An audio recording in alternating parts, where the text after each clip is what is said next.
dramatic incident that has unfolded at the India-Bangladesh border. BSF और बांग्लादेशी ग्रामीणों के बीच हिंसक झड़प हुई है। बांग्लादेश की सीमा पर फेंसिंग लगाते वक्त बीएसएफ की बांग्लादेश सीमा रक्षक दल से झड़प हो गई। नमस्कार बंधुरा, सम्प्रति दुटी भिडियो सोशल मीडियाয় ভীষণভাবে ভাইরাল। আপনারা কম বেশি প্রত্যেকেই সেই ভিডিও দেখেছেন ভারত বাংলাদেশ সীমান্ত নিয়ে। একদিকে আমাদের পশ্চিমবঙ্গের মালদা সীমান্ত আর অপরদিকে আমাদের আরেক রাজ্য ত্রিপুরার সীমান্ত। এই দুই সীমান্তে ভারতীয় বিএসএফের সাথে বাংলাদেশের বিজিবি অর্থাৎ বর্ডার গার্ড অফ বাংলাদেশের তুমুল উত্তেজনার পারদ এই মুহূর্তে তুঙ্গে। আমাদের এই দুই সীমান্তের মধ্যে বাংলাদেশের উত্তেজনার আসল গল্পটা তুলে ধরব আজকের এই একটি ভিডিওর মাধ্যমে। কি চলছে এই মুহূর্তে সীমান্তে? মূলত ভারতের দুটি রাজ্যের সীমান্তের দিকে নজর পড়েছে বাংলাদেশের। একদিকে পশ্চিমবঙ্গ, আরেকদিকে ত্রিপুরা। এই দুটি রাজ্যের সীমান্তবর্তী যে অঞ্চল, এই সীমান্তবর্তী অঞ্চল নিয়ে ভারতকে রীতিমতো উত্তক্ত এবং বিরক্ত করবার জন্য লাগাতার সীমান্তে অশান্তি তৈরি করবার চেষ্টা চালিয়ে যাচ্ছে এবং পায়ে পা দিয়ে যুদ্ধ করবার চেষ্টা করছে বাংলাদেশের ইউনূস সরকার। এর আগেও আমরা দেখেছি ভারতের বিরুদ্ধে বিভিন্ন উস্কানিমূলক গল্প, এছাড়াও দেখেছি ভারতকে অস্থিতিশীল করে তোলার গল্প, এছাড়াও ভারতের সেভেন সিস্টারকে দখল করে নেবার হুমকি অবধি বাংলাদেশ দিয়েছে, এছাড়াও 4 দিনে কলকাতা দখল করার হুমকি পর্যন্ত বাংলাদেশের প্রাক্তন সেনাকর্তারা দিয়েছে। আমি বলে দিচ্ছি ভারতকে যে ট্রেনিং আমরা নিয়েছি, যে যুদ্ধ আমরা করেছি, আমরা শুধু 2 লক্ষ সৈনিক না, আমাদের সাথে 18 কোটি জনগণ আছে। আমাদের ট্রেনিং, আমাদের দক্ষতা ভারতের চেয়ে অনেক বেশি। আমরা যদি একবার সাহস করে আমার দেশকে যুদ্ধ করবে, আমরা বলে দিচ্ছি 4 দিনের মধ্যে আমরা কলকাতা দখল করে নেব। আমরা দখল করে নেব, আসাম দখল করে নেব। তবে এবার কি হলো? এবার সরাসরি বর্ডারে ভারতীয় বর্ডার সিকিউরিটি ফোর্স অর্থাৎ বিএসএফের হাত থেকে সার্ভিস রাইফেল কেড়ে নেবার সাহস দেখালো বাংলাদেশি মৌলবাদী সন্ত্রাসীরা ত্রিপুরার উনকোটি সীমান্তে। আর আমাদের বিএসএফ কি করলো? ঠান্ডা মাথায় সবটা সামলে নিল। আপনাদের দেখাবো সেই ভিডিও। তবে তার আগে আরেকটি সীমান্তের ঘটনা আপনাদেরকে জানিয়ে রাখি। আমাদের পশ্চিমবঙ্গের মালদা জেলার বৈষ্ণবনগরের সুখদেবপুর এলাকার এই সুখদেবপুর এলাকার সীমান্তবর্তী এলাকায় প্রায় 100 মিটার জায়গায় এখনও পর্যন্ত কাঁটাতারের বেড়া নেই। সেই জায়গা সম্পূর্ণভাবে উন্মুক্ত। তো এমন পরিস্থিতিতে গত 5ই আগস্ট 2024-এর পর থেকে এই পথে চোরাচালান যথেষ্ট পরিমাণে বেড়েছে, এমনকি অনুপ্রবেশের সংখ্যাও বেড়েছে। তো এরকম একটা পরিস্থিতিতে কাঁটাতারের বেড়া তুলতে শুরু করে আমাদের বিএসএফ। কিন্তু সেই মুহূর্তে ঘটে যায় তুলকালাম ঘটনা। কি সেই ঘটনা? আর কেনই বা ইউনূস সরকার পায়ে পা দিয়ে সরাসরি যুদ্ধ করতে উস্কানি দিচ্ছে ভারতকে? সীমান্তবর্তী এই উত্তেজনা ভূ রাজনীতিতে এবং জাতীয় রাজনীতিতে কি প্রভাব পড়তে পারে? বিএসএফ কেন ক্ষমতা না দেখিয়ে ঠান্ডা মাথায় সবটা সামনে নিল? সমস্ত বিষয়টা সবিস্তারে আজকের এই ভিডিওর মাধ্যমে তুলে ধরব। তার আগে আপনাদের প্রত্যেকের কাছে বিনম্র অনুরোধ, অবশ্যই আপনারা ভিডিওটিতে একটি লাইক করে দেবেন। আর আপনারা যদি আমাদের এই চ্যানেলে নতুন হয়ে থাকেন তাহলে অবশ্যই আপনারা আমাদের এই চ্যানেলটিকে সাবস্ক্রাইব করে দিয়ে পাশে থাকা বেল আইকনটিকে বাজিয়ে দেবেন। ভিডিওটিতে লাইক করবার জন্য আপনাদের প্রত্যেককে অসংখ্য অসংখ্য ধন্যবাদ। তো চলুন সবটা প্রথম থেকে শুরু করা যাক। তো প্রথমেই আমি আপনাদের মালদা জেলার সুখদেবপুরের ঘটনাটা বিস্তারিতভাবে জানাই। আসলে আমরা ইদানিং দেখতে পাচ্ছি বাংলাদেশের তরফে লাগাতার যুদ্ধের জিগির চোখে পড়ছে। সুখদেবপুরের অপর প্রান্তে মানে বাংলাদেশ ভূখণ্ডে কিছুদিন আগে যুদ্ধের মহড়াও করা হয়েছে। আর সেখানে উপস্থিত ছিলেন বাংলাদেশের মেরুদণ্ডহীন অন্তর্বর্তীকালীন সরকারের প্রধান উপদেষ্টা মোহাম্মদ ইউনূস। যুদ্ধের প্রস্তুতি নাকি সেরে নিচ্ছিল বিজেপি অর্থাৎ বর্ডার গার্ড অফ বাংলাদেশ। তা আসল ঘটনাটা কি? আসল ঘটনাটা হলো এই সুখদেবপুর সীমান্তবর্তী এলাকায় 100 মিটারের মতো জায়গা কাঁটাতারবিহীন অবস্থায় রয়েছে। আর মৌলবাদী জামাতপন্থী ইউনূস সরকার বাংলাদেশের দায়িত্বভার গ্রহণ করবার পর থেকেই এই উন্মুক্ত জায়গা দিয়ে অনায়াসে পাচারকারীদের দৌরাত্ম্য বেড়েছে। অনুপ্রবেশের ঘটনাও ঘটছে ভীষণভাবে। আর আমাদের বিএসএফ কড়া প্রহরায় বর্ডারে ডিউটি করছেন। তো এই রকম একটা পরিস্থিতিতে বিএসএফ এবং বিজিবির মধ্যে কিছুদিন আগেই মানচিত্র তুলে ধরে একটা ফ্ল্যাগ মিটিং অনুষ্ঠিত হয় এবং সিদ্ধান্ত নেওয়া হয় বিএসএফ সেই ফাঁকা 100 মিটার জায়গায় কাঁটাতারের বেড়া দেবে।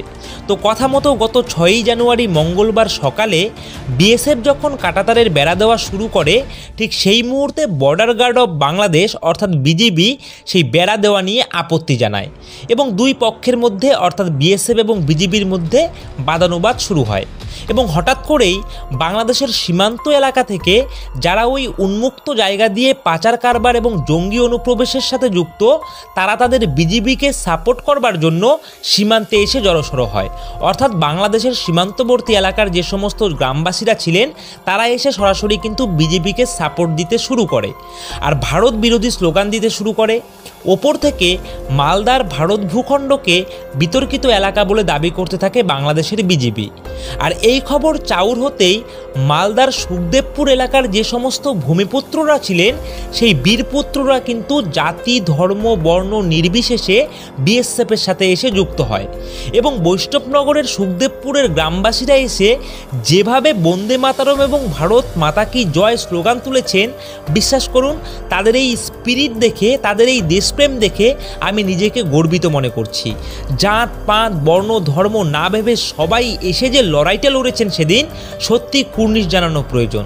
আসুন দেখে নেই সেই রিয়েল গ্রাউন্ডের ভিডিও ফুটেজটা।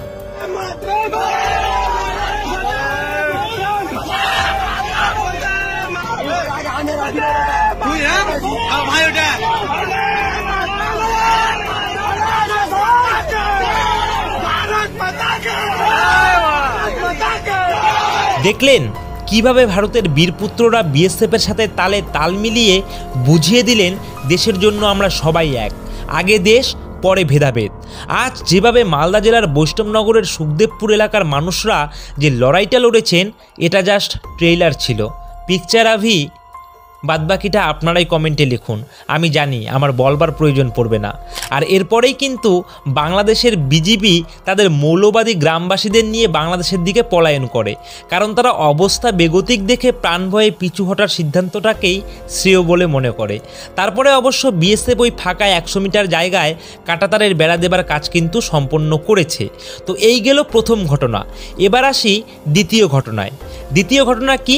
দ্বিতীয় ঘটনাটা হলো আমাদের ত্রিপুরা রাজ্যের উনকোটি জেলার কৈলা শহরের মাগুরুলি গ্রাম পঞ্চায়েতের ভারত বাংলাদেশ আন্তর্জাতিক সীমান্তের 47 নম্বর পিলারের কাছে। কি ঘটেছিল এই সীমান্তে? এই সীমান্ত দিয়ে বাংলাদেশের 15-20 জন পাচারকারী ভারত থেকে বিড়ি পাচার করছিলেন। আর সেই সময় বর্ডারে কর্তব্যরত দুজন বিএসএফ তাদের ধাওয়া করতে গেলে দুজন বিএসএফকে পেয়ে সেই 15-20 জন পাচারকারীর দল আমাদের দুজন বিএসএফের ওপর হামলা চালায়। এমনকি বিএসএফ জওয়ানের বিরুদ্ধে গুলি করার মিথ্যা অভিযোগ এনে অকথ্য ভাষায় গালিগালাজ শুরু করে। কর্তব্যরত দুজন বিএসএফের ওপর ধারালো অস্ত্র লাঠি নিয়ে আক্রমণের চেষ্টা করে বাংলাদেশি পাচারকারীরা।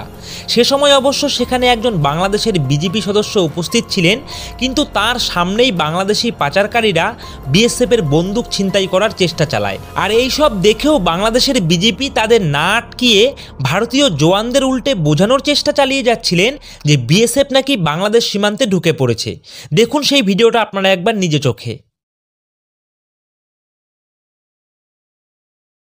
তো বন্ধুরা, যেই ভিডিও ফুটেজটা আপনারা দেখলেন, এই ভিডিও ফুটেজটা কিন্তু অলরেডি বাংলাদেশ থেকে ভাইরাল হয়ে এসেছে। অর্থাৎ বাংলাদেশের পাচারকারীরা কিন্তু এই ভিডিওটি করেছিলেন মিথ্যা অভিযোগের ভিত্তিতে, অর্থাৎ বিএসএফ নাকি গুলি চালিয়েছে সেই ভিত্তিতে তারা কিন্তু এই ভিডিওটি বানিয়েছে এবং সেখান থেকেই ভাইরাল হয়ে কিন্তু আমাদের হাতে এই ভিডিওটি এসে পৌঁছেছে, যেখানে আপনারা স্পষ্ট দেখতে পেলেন পরবর্তীতে ঘটনাস্থলে আরও বিএসএফ জওয়ান যখন চলে আসলো তখন কিন্তু এই পাচারকারীরা পিছু হটে গেলেন।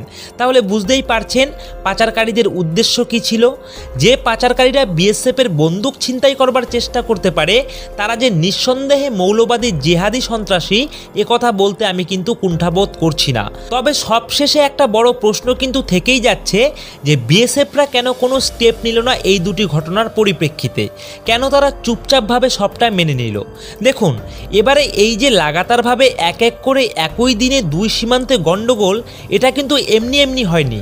এটা সম্পূর্ণ মেরুদণ্ডহীন জামাতপন্থী ইউনূস সরকারের একটা পরিকল্পিত ফাঁদ, যে ফাঁদে ভারত পা দিলেই বাংলাদেশের গদি কিন্তু ইউনূস সরকারের জন্য পার্মানেন্ট হয়ে যাবে। একটু বুঝিয়ে বলি চলুন। আসলে বাংলাদেশের ইউনূস সরকার চাইছেই এমন একটা ঘটনা ঘটুক যাতে করে সীমান্তে বিএসএফ মাথা গরম করে গুলি চালায়, আর তাতে করে দু একজন বাংলাদেশি নাগরিক মারা যায়, আর তারপর সেই মারা যাওয়া ঘটনাটিকে নিয়ে পুরো বাংলাদেশ জুড়ে তোলপাড় করবে বাংলাদেশের অন্তর্বর্তীকালীন সরকার। আর এই সুযোগে বাংলাদেশের সেন্টিমেন্টে একটা বিশাল বড় আঘাত লাগবে, আর এরই মধ্যে দিয়ে নিজের গদিকে পোক্ত করার একটা হালকা কৌশল নিয়েছেন এই মোহাম্মদ ইউনূস।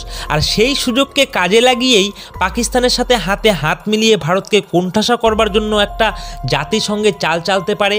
যেহেতু বাংলাদেশ সরাসরি এই প্রশ্নটা জাতিসংঘে তুলবে যে বাংলাদেশ একটি ছোট্ট দেশ এবং বৃহৎ দেশ হিসাবে পার্শ্ববর্তী দেশ ভারত তারা নির্বিচারে বর্ডারে গুলি চালাচ্ছে, নিরীহ লোকজনদের গুলি করে মারছে, বাংলাদেশের ওপর অত্যাচার করছে, এই সমস্ত প্রশ্ন কিন্তু তারা জাতিসংঘে তুলে ধরবে। এবং তারপর থেকে হয়তো বা জাতিসংঘে যে কোনো ধরনের একটা সিদ্ধান্ত আসতে পারে ভারতের বিরুদ্ধে। তো এই কৌশলটা কিন্তু সম্পূর্ণটাই জামাতপন্থী ইউনূস সরকারের, এবং তার সাথে ইন্ধন যোগাচ্ছে কিন্তু পাকিস্তান। এটা কিন্তু আমরা কম বেশি প্রত্যেকেই বুঝতে পারছি, তবে ইউনূস সরকার হয়তো এটা বুঝতে পারছে না যে এই দেশটির নাম ভারতবর্ষ।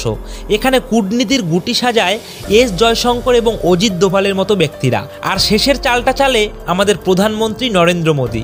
ইউনূস সরকার ভালো করেই বুঝে গেছে যে ভারতকে আক্রমণ করে বা ভারতের বিরুদ্ধে দু একটা ভাষণ দিয়ে হয়তো কিছুদিনের জন্য বাংলাদেশের গদি ধরে রাখা যায়, কিন্তু পার্মানেন্ট কিছু করতে হলে বড় একটা কিছু ঘটাতেই হবে। কারণ আগামী 20 জানুয়ারির পর থেকে ইউনূসের পায়ের তলার মাটি যে ধীরে ধীরে সরতে শুরু করবে সেটা কিন্তু ইউনূস সরকার এখন থেকেই বুঝে গেছে। তার কারণ আগামী 20 জানুয়ারির পর থেকে বাইডেন কিন্তু হোয়াইট হাউসকে টাটা বাই বাই জানাবে, আর আমেরিকার মসনদে বসবে ডোনাল্ড ট্রাম্প। আর আপনারা প্রত্যেকেই জানেন ডোনাল্ড ট্রাম্পের সঙ্গে মোহাম্মদ ইউনূসের কী ধরনের সম্পর্ক রয়েছে। তাই মোহাম্মদ ইউনূস চাইছে ডোনাল্ড ট্রাম্প ক্ষমতায় আসার আগে ভাগেই ভারতের সঙ্গে একটা বড় কোনো ধরনের ঘটনা ঘটিয়ে জাতিসংঘে একটা বিরাট হই হুল্লোড় কাণ্ড কারখানা বাদিয়ে নিজের গদিকে পোক্ত করবার। কিন্তু ইউনূস সরকার হয়তো বা এটা বুঝতে পারছে না যে ভারতের বিরুদ্ধে গেলে তার ভবিষ্যৎ কতটা ভয়ঙ্কর হতে পারে, যেটা এই মুহূর্তে হাড়ে হাড়ে টের পাচ্ছেন কানাডার প্রধানমন্ত্রী জাস্টিন ট্রুডো। তাই 20 জানুয়ারির আগে একটা বড় কিছু ঘটিয়ে দিতে পারলেই সম্ভবত তার গদি বাঁচানোটা অনেকটাই সহজ হয়ে যাবে। কিন্তু ইউনূস বুঝতে পারেনি ভারত আগে থেকেই এই বিষয়ে প্রবল সতর্ক, আর ভারতের হয়ে কাজটা আরও বেশি সহজ করে দিয়েছে আমাদের মালদার বৈষ্ণবনগরের সুখদেবপুরের বীরপুত্ররা। তারা একবার কি বলেছেন নিজে কানে শুনে নিন। আমরা ভারতবাসী, এই ভারতবর্ষের জন্য আমরা জীবন ত্যাগ দিতে পারি।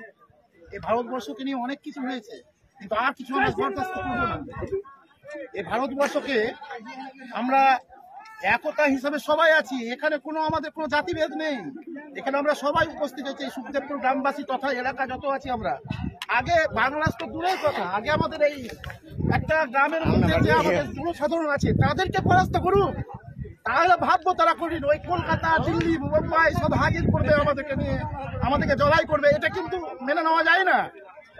আমরা এটুকুই বলতে চাই যে আমাদের সৈন্যরা যেখানে জীবন দিয়ে কাজ করে তাদের পিছনে আমরা আছি। বিএসএফ জওয়ানেরা আমাদের মা ভাই বোন আমাদের দেশকে আগলে রেখেছে, তাদের পাশে আমরা গ্রামবাসী হিসাবে আমরা জওয়ানদের পাশে আমরা রয়েছে। যুবকেরা, এই যুবক ভাইয়েরা আমরা জীবন দিতে প্রস্তুত। বন্দে মাতরম, জয় শ্রীরাম। আমি বলতে চাই আগে ওরা আমাদেরকে মারবে, তারপর আমাদের ভারতবর্ষ। আমরা ভারতবর্ষ থেকে কোনো সময় আমরা বিপদ করতে দেবো না। আসুক তারা, আমরা দেখে। তো বন্ধুরা, আশা করি আপনারা শুনলেন এবং আপনাদের অবশ্যই গর্ববোধ হচ্ছে মালদার বৈষ্ণবনগরের সুখদেবপুরের গ্রামবাসীদের জন্য। যদি আপনাদের গর্ববোধ মনে হয় তাহলে অবশ্যই কিন্তু কমেন্ট সেকশনে জয় হিন্দ এবং বন্দে মাতরম লিখতে ভুলবেন না। তো বন্ধুরা, এই ছিল কিন্তু আজকের ভিডিওর মূল গল্পটা। যদি আপনাদের এই ভিডিওটি ভালো লেগে থাকে তাহলে অবশ্যই ভিডিওটিতে একটি লাইক করবেন, এবং অবশ্যই আপনারা কিন্তু আপনাদের নিজস্ব মতামতটা নির্ভয়ে নিশ্চিন্তে কিন্তু কমেন্ট সেকশনে লিখে জানাতে ভুলবেন না। আর আপনারা যদি জিওপলিটিক্স সম্বন্ধিত ভিডিও চান তাহলে অবশ্যই আপনারা কিন্তু আমাদের এই নিউজ জিওপলিটিক্স ইউটিউব চ্যানেলকে সাবস্ক্রাইব করে দিয়ে পাশে থাকা বেল আইকনটিকে বাজিয়ে দেবেন। ভিডিওটাকে প্রচুর পরিমাণে শেয়ার করে আপনার প্রয়োজনীয় বন্ধুদের সঙ্গে এই গুরুত্বপূর্ণ আপডেটটি জানিয়ে দেবেন। তো বন্ধুরা, আজকের ভিডিওটা এখানেই শেষ করছি। আজকের মতো জয় হিন্দ, জয় ভারত।